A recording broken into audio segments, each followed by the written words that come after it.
They laughed when my wife called me just a facilities manager at her charity gala. I smiled and said nothing. What they didn't know, I owned the building where her wellness center operated. The next morning, she got a letter that made her hands shake. 26 years of marriage ended the day she learned who really paid for her perfect life. My name is Richard Thompson, but everyone calls me Rick. I'm 51 years old, and for the past 2 decades, I've built something I'm proud of. Not that my wife ever bothered to ask about it.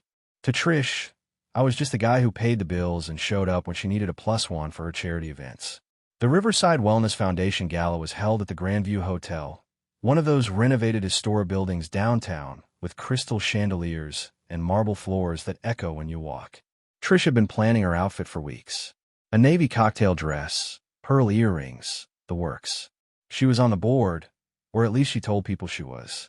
Mostly she organized the silent auction and made sure her name appeared in the program. I wore my gray suit, the one she said made me look presentable enough. I didn't argue. I never did. We arrived at 7. Trish immediately floated toward her circle, the usual crowd.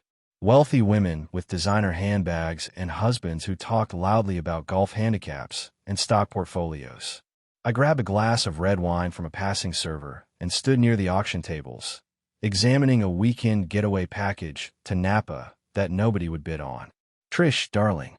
A woman's voice, bright and performative, cut through the ambient noise. I recognized her. Sandra Kellerman, president of the foundation, a woman who wore her philanthropy like a Miss America sash. Trish kissed both her cheeks, European style, though neither of them had been to Europe in years. "And this must be your husband," Sandra said, turning to me with a polite smile that didn't quite reach her eyes. "This is Rick," Trish said, her tone light, almost dismissive. "He manages storage facilities." Sandra's eyebrows lifted slightly. "Oh, how practical." 2 other women joined the circle. Diane, who ran some boutique marketing firm, and Paula, whose husband owned a chain of car dealerships. They both looked at me the way you'd look at a waiter who just spilled your drink. "Storage facilities," Diane repeated, like she was testing the words. "So, like, people rent units to store their junk." "Something like that," I said evenly. "How quaint," Paula added with a thin smile. "I imagine that keeps you pretty busy." Trish laughed, a sound I used to find charming. Now it just felt sharp. "Oh, Rick's very dependable. Keeps everything running smoothly. Nothing glamorous, but someone has to do it, right?" The women laughed. Not loud, not cruel, just enough to let me know I was the punchline. I stood there, glass in hand, and said nothing. My face stayed neutral. I learned a long time ago that reacting only made it worse. Trish wanted me to be the boring husband, the safe background character in her curated life. So I played the part. "Well," Sandra said, recovering with practiced grace, "we need all kinds of contributions to make the world go round." "Exactly," Trish said, touching Sandra's arm. "Now, tell me about the keynote speaker. I heard he's absolutely inspiring." They turned away from me, a seamless pivot, and continued their conversation as if I'd never been standing there. I took a slow sip of wine and walked toward the bar. Behind me, I heard Diane's voice drop to a stage whisper. "Storage facilities, really?" More laughter. I ordered a bourbon neat. The bartender, a young guy with slick back hair, poured it without judgment. I thanked him, left a generous tip, and walked out onto the balcony. The city stretched out below me, lights flickering in office windows. Somewhere down, there was one of my properties. Trish didn't know I owned 14 storage facilities across 3 states. She didn't know about the LLC, the revenue reports, or the quarterly dividends that funded her wellness center, her shopping trips, and her charity galas. She thought I was a manager, a glorified custodian. I finished the bourbon and set the glass down on the stone railing. The cool October air bit at my face, but I didn't go back inside. Not yet. I had planning to do. I didn't sleep that night. Trish came home around 11, humming some tune from the gala, kicked off her heels in the hallway, and went straight to bed without saying a word to me. I heard the bedroom door close, then silence. I stayed in my office, the small room at the back of the house that Trish called Rick's cave. She never came in here. "Too boring," she'd said once. "Just boxes and files and that depressing desk." I liked it that way. I pulled open the bottom drawer of the filing cabinet and removed a folder I hadn't touched in months. Inside were the documents I kept separate from everything else. The ones that told the real story. Thompson Storage Solutions, LLC. Established in 1998. 14 facilities across Ohio, Kentucky, and Indiana. Annual revenue hovering around $4.2 million. Give or take, depending on occupancy rates. I'd started with one building, a rundown property in Columbus that nobody wanted. Bought it cheap, renovated it myself, rented the units, and reinvested every dollar. Trish thought I was managing someone else's property. She'd never asked to see a pay stub. Never wondered why we could afford the house, the cars, her endless renovations, and boutique shopping trips. I flipped to the next section. Her wellness center. Serenity Space, she called it. Yoga classes, meditation workshops, overpriced smoothies.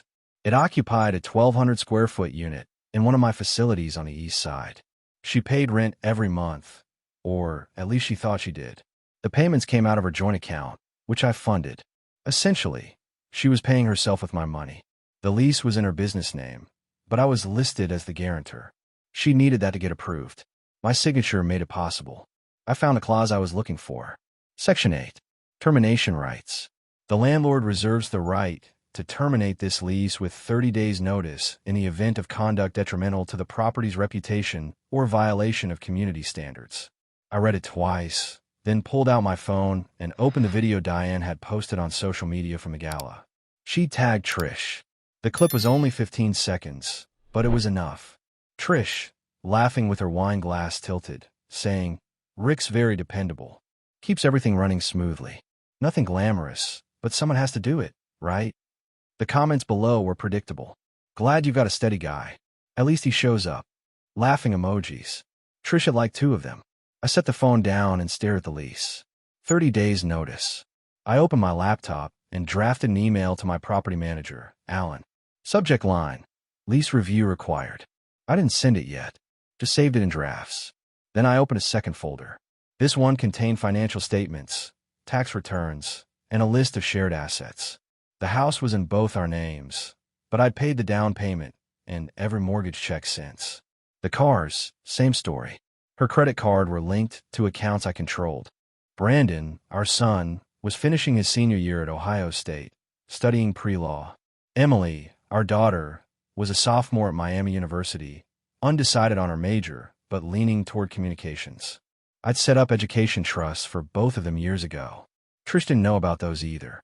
I pulled out a yellow legal pad and started making a list. 1. Separate finances. 2. Review all jointly held assets. 3. Consult with Alan about lease termination process.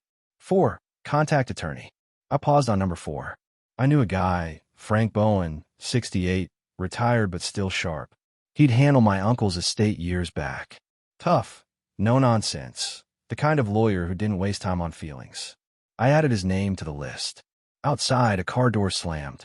A neighbor coming home late. The sound echoed in the quiet. I closed the folders, stacked them neatly, and locked the cabinet. Trish was still asleep when I finally went to bed. She didn't stir when I slipped under the covers. I lay there in the dark, eyes open, mind running. 26 years. It was a long time to be invisible. Frank Bowen lived in a modest ranch house on the north side of town, the kind of place that hadn't changed since 1985. Beige siding, small front yard, American flag hanging by the door. I pulled into his driveway at 9 in the morning, 2 days after the gala. He met me at the door with a firm handshake and a pot of coffee already brewing. "Rick," he said, his voice gravelly from years of courtroom arguments and unfiltered cigarettes. "Been a while." "Too long," I replied. We sat in his den, a wood-paneled room filled with law books and framed photos of his late wife. Frank had lost her to cancer 6 years ago. Never remarried. Said he'd already had the best. I told him everything. The gala, Trish's comments, the lease, the finances. I kept my tone even factual. Frank listened without interrupting, occasionally sipping his coffee. When I finished, he set his mug down and leaned back in his chair. 26 years, he said. That's a long time to play the fool. I nodded. I wasn't playing. No, he agreed. You were surviving. There's a difference. He stood, walked to his bookshelf, and pulled down a thick binder. Here's what you need to understand, Rick. Ohio's a marital property state. Everything you earned during the marriage is technically half hers. But, he held up a finger, if you can prove she didn't contribute, and if you kept your business assets properly separated, you've got leverage. They're separated, I said. The LLC predates the marriage. Frank smiled, the kind of smile a wolf gives before it strikes. Even better. Now, the wellness center lease. You're the landlord. Through the LLC, yes. And she signed the lease knowing the terms. She did. Frank flipped through the binder, found a page, tapped it. Then you've got cause. Public humiliation, damage to your reputation as the property owner. It's thin, but it'll hold if you document it properly. You'll need that video, any witnesses, anything she posted online. I have it, I said. Good. Now, here's the hard part. He sat back down, looked me straight in the eye. When you do this, Rick, there's no going back. She'll fight. She'll cry. She'll tell everyone you're a monster. The kids will hear things. Are you ready for that? I thought about Brandon and Emily. Both good kids, smart, independent. They'd always been closer to me than a Trish, but family loyalty ran deep. I'll talk to them first, I said. Frank nodded. Do it soon. And Rick, don't leave her anything she doesn't deserve. She wouldn't do the same for you. I left his house an hour later with a clear plan and a recommendation for a forensic accountant. The weight in my chest felt lighter. I drove to Columbus the next morning to see Brandon. He shared an apartment near campus with 2 roommates, both law students like him. I texted ahead. He met me at a coffee shop on High Street, casual place with mismatched chairs and indie music playing too loud. Brandon looked like me at his age. Tall, lean, sandy hair that never stayed combed. He had Trish's blue eyes, but his steady gaze was all mine. Hey, Dad, he said, standing to shake my hand. We'd always done that. Never been much for hugging. Brandon, I said, sitting down across from him. Thanks for meeting me. He ordered an espresso. I got black coffee. We made small talk for a few minutes, classes, internships, his girlfriend Sarah. Then he set his cup down and looked at me. Something's wrong, he said. It wasn't a question. I told him. Not everything, but enough. The Gala. What Trish said. How she'd been treating me for years. I didn't mention the lease termination yet. Just laid out the facts. Brandon's jaw tightened. He didn't interrupt. When I finished, he sat back and exhaled slowly. Mom said that, he asked quietly. She did. In front of a room full of people. He shook his head. I'm not surprised. That caught me off guard. You're not. Dad, I've seen how she talks to you. How she acts like you're just there. I never said anything because I figured it wasn't my place. He paused. But yeah, I've noticed. Something in my chest loosened. Emily, I asked. Brandon hesitated. Emily's different. She and Mom are close. She's not going to take this well. I know. What are you going to do? I looked at my son, this young man who was already thinking like a lawyer, already weighing consequences. I'm going to stop being invisible, I said. Brandon nodded slowly. Then he reached across the table and gripped my shoulder. Good, he said. It's about time. Emily agreed to meet me for lunch the following Saturday. She picked the place, a trendy salad spot near her campus in Oxford. She was waiting at a corner table when I arrived, scrolling through her phone, long dark hair pulled back in a ponytail. She looked up and smiled. Hey, Dad, she said, standing to hug me. She'd always been affectionate, unlike Brandon. Hey, sweetheart, I said, hugging her back. We ordered, made small talk about her classes, her sorority, an upcoming formal she was planning. She was animated, happy. I hated what I was about to do. When the food arrived, I set my fork down and looked at her. Emily, I need to talk to you about something serious. Her smile faded. Is someone sick? No, nothing like that. I paused. It's about your mother and me. Her eyes widened slightly. Are you guys getting divorced? We will be. Soon. Emily set down her fork. Dad, what happened? I told her. Not the business details, not the lease. Just the basics. How Trish had treated me. The things she'd said publicly. The way she dismissed me for years. I kept my voice calm. Factual. Emily listened, her expression shifting from confusion to disbelief. Dad, Mom jokes around sometimes, but she doesn't mean anything by it. Emily said, her voice defensive. That's just how she is. It's more than jokes, Emily. But you guys have been together forever. You can't just throw that away because she made a few comments at a party. It's not one party. It's 26 years of being treated like I don't matter. Emily shook her head. I don't believe that. Mom loves you. Does she? I asked quietly. Emily's face flushed. Dad, this is crazy. You're overreacting. Brandon doesn't think so. Her head snapped up. You talked to Brandon? I did. He understands. Of course he does, Emily said, her voice rising slightly. Brandon always takes your side. He's just like you, cold and logical about everything. That stung, but I kept my composure. Emily, I'm not asking you to choose sides. I'm telling you what's happening, so you hear from me first. What about Mom? Does she know? Not yet. Emily stood abruptly, grabbing her purse. I can't do this right now. Emily, please sit down. No, Dad. I need to think. Her eyes were shiny with tears. I thought you were different. I thought you were the stable one. She walked out before I could respond. I sat there for a long moment, staring at her half-eaten salad. Then I paid the bill and left. Outside, I called Brandon. He answered on the second ring. She didn't take it well, I said. I know, Brandon replied. She just called me crying. I'm handling it. Thanks, son. Dad, don't back down because Emily's upset. She'll come around. She just needs time. I hope he was right. The forensic accountant Frank recommended was a woman named Helen Zhang. Mid-40s, efficient, no nonsense. She met me at my storage facility office on Monday morning with a laptop and a briefcase full of documents. Mr. Thompson, she said, shaking my hand firmly. Frank speaks highly of you. Call me Rick. We sat down at the conference table in my office. She opened her laptop and pulled out a legal pad. I've reviewed the preliminary financial documents you sent, Helen said. Your LLC structure is solid. The storage facilities are clearly premarital assets or acquired with premarital funds. Your wife has no legal claim to them. What about the house? Jointly owned, purchased during the marriage. She's entitled to half the equity unless you can demonstrate sole contribution, which your mortgage records suggest you can. I paid every mortgage payment, I said. Helen made note. We'll need bank statements proving that. What about retirement accounts? I have a 401k and an IRA, both in my name. Any joint accounts? One checking account. She uses it for household expenses. I've been funding it for years. Helen nodded. We'll freeze that before filing. I'll also recommend you open a separate account immediately and reroute your income. Already done, I said. She looked up impressed. Good. What about her wellness center? I handed her the lease agreement. Helen scanned it, her expression shifting. You're her landlord, she said. Through the LLC, yes. Does she know? No. Helen allowed herself a small smile. Rick, this is leverage.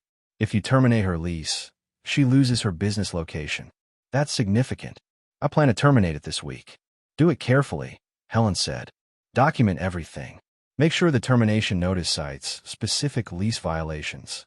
Frank mentioned a video. I showed her the clip from the Gala. She watched it twice. Public defamation of the property owner, Helen said. That'll work. I'll draft a memo supporting the termination. We spent the next hour going through every asset. The cars, both titled in my name. The vacation property in Tennessee, inherited from my uncle. Trish's credit cards, all linked to accounts I controlled. By the time Helen left, I had a clear picture. Trish had nothing that was truly hers. Everything she thought she owned, everything she'd built her identity around, was funded by me.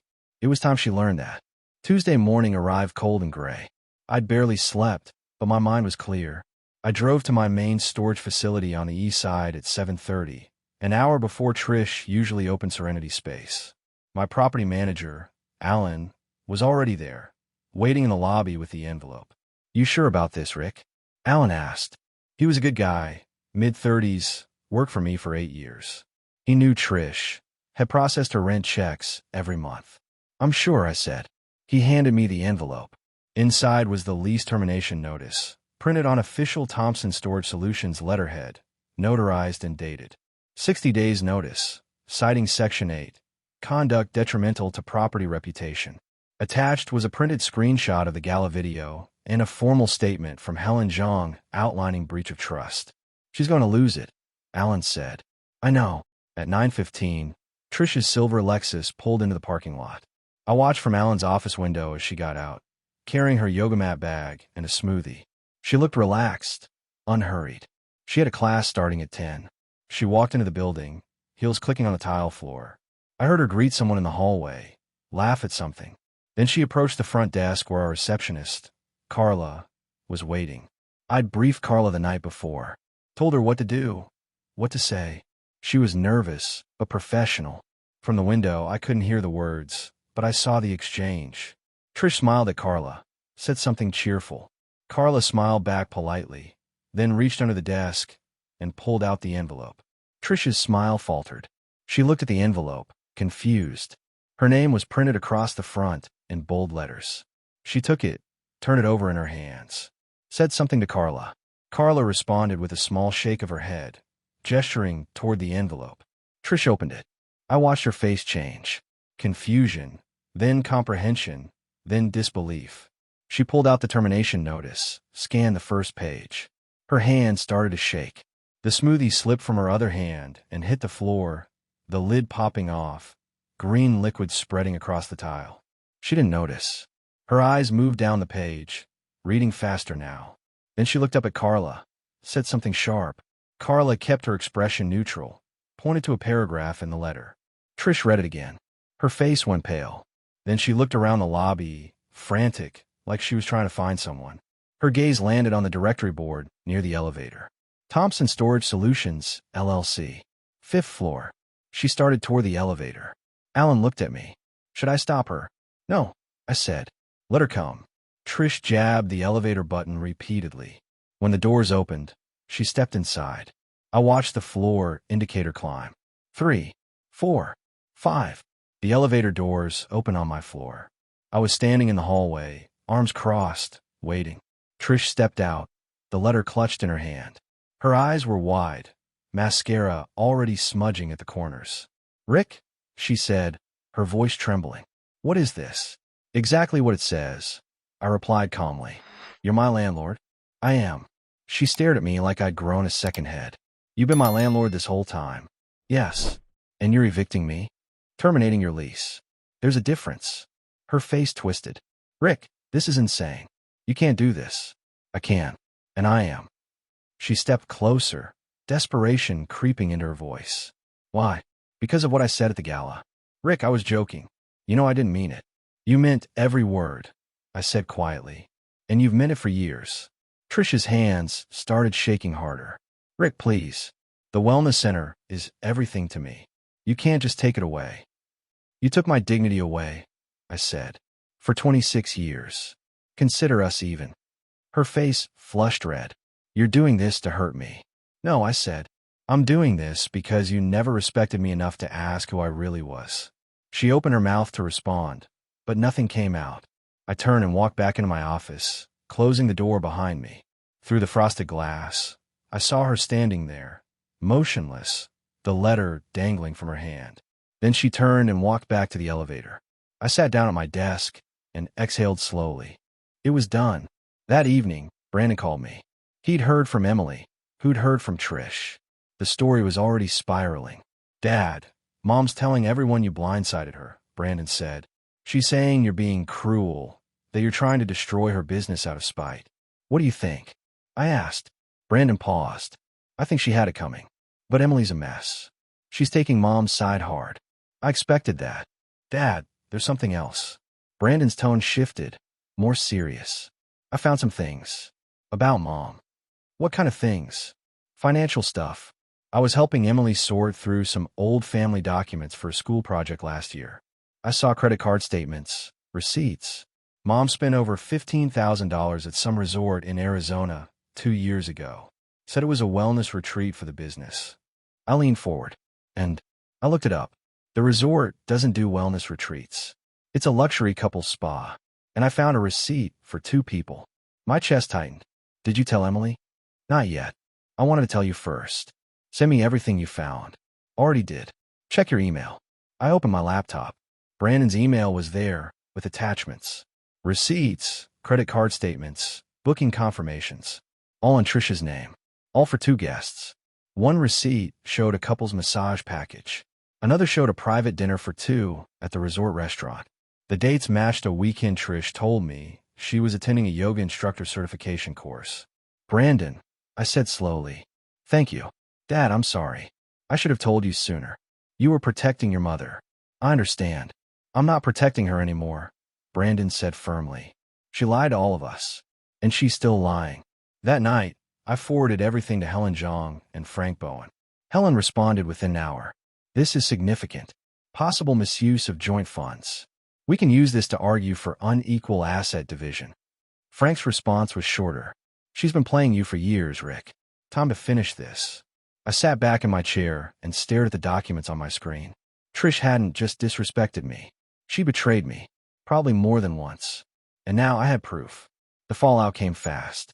Trish hired a lawyer, some aggressive woman named Monica Barrett, who specialized in protecting women's rights in divorce cases. She sent me a letter demanding spousal support, half the house, and compensation for emotional distress and business disruption. Frank Bowen read it and laughed. She's swinging wild. Let her. But the real damage was happening with Emily. She'd stopped answering my calls.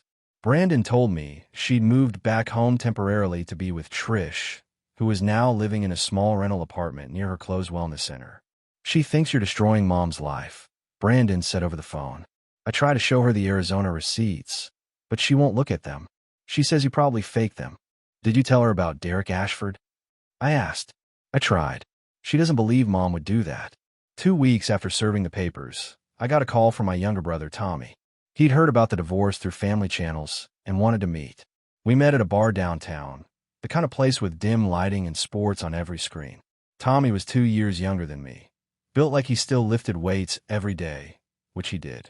Former Marine, now ran a construction company. He ordered us both beers and got straight to it. I heard what Trish did, Tommy said. The Gala, the humiliation, all of it. Word travels fast. I also heard about the other guy. Brandon told me. I nodded. Tommy leaned forward, his voice low and hard. Rick, I know you're handling this legally, but say the word and I'll have a conversation with this guy. The kind that leaves an impression. No, I said firmly. That's not how we're doing this. Tommy sat back, disappointed but respectful. You're a better man than me. If someone disrespected my wife like that, there'd be consequences. There are consequences, I said. Just not the kind you're thinking. What do you mean? I told him about the lease termination, the asset separation, the evidence Helen Zhang was compiling. Tommy listened, his expression shifting from anger to something like admiration. You're dismantling her entire life, Tommy said quietly, without throwing a single punch. That's the point, I said. Violence is easy. This is permanent. Tommy raised his beer. To being civilized, then. We clinked glasses. Later that night, Emily finally called. Her voice was cold, formal. Dad, I need you to stop this. Mom's falling apart. She can't eat, can't sleep. She's talking about selling everything just to pay her lawyer. Emily, your mother made choices. She's dealing with the consequences. You're being cruel. I'm being fair. No, Emily said, her voice breaking.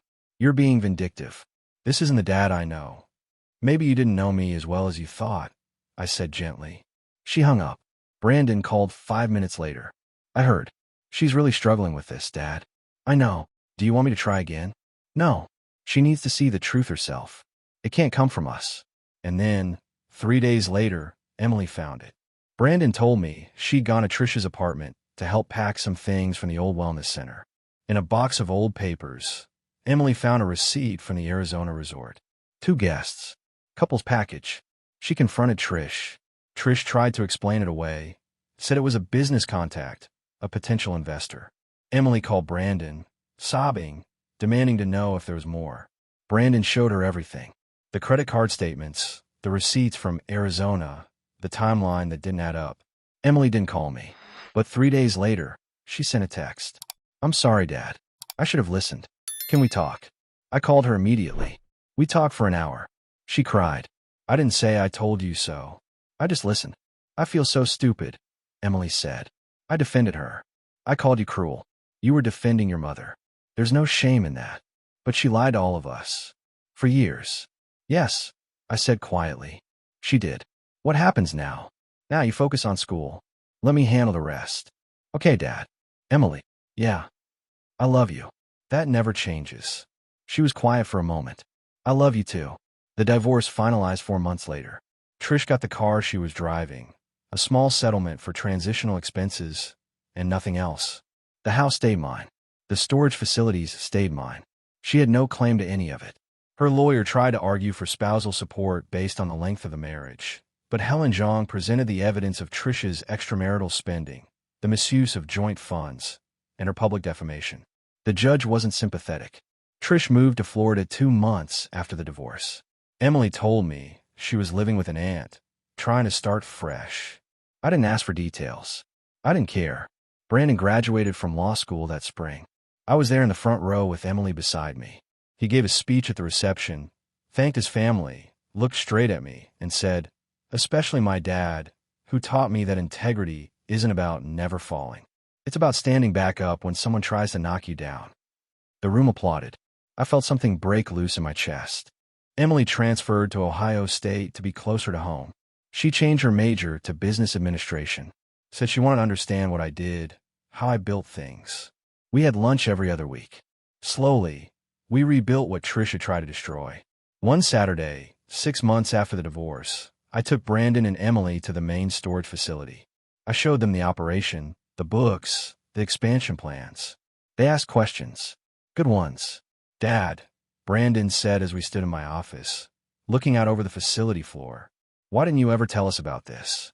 I wanted you to see me for who I was, not what I owned." "And did we?" Emily asked quietly. "You do now," I said. Brandon put a hand on my shoulder. Emily hugged me. We stood there, the three of us, in the office Trish never bothered to visit. I'd lost a wife who never respected me, but I'd gained something more valuable. My children's respect, my own self-worth, and the knowledge that I'd faced the worst kind of betrayal and come out stronger. A year later, I was having coffee with Frank Bowen at his house when he asked me if I had any regrets. "No," I said. "I should have done it sooner." Frank smiled. "Most men wait too long. You waited just long enough. What's the difference? Timing. You struck when you had leverage, when you had proof, when you could do it clean. That takes patience. And anger," I said. "Controlled anger," Frank corrected. "The best kind." I expanded the business after that. Opened 3 new facilities. Hired Brandon part-time to help with contracts. Emily did social media marketing for the company during her summer breaks. We became a team. Trish sent one email, 8 months after the divorce. Subject line, "I'm sorry." I deleted it without reading. Some apologies come too late. Some bridges, once burned, should stay that way. I'm Rick Thompson. I'm 52 years old. I own 14 storage facilities and have 2 incredible kids who know exactly who their father is. And I sleep soundly every night. That's enough.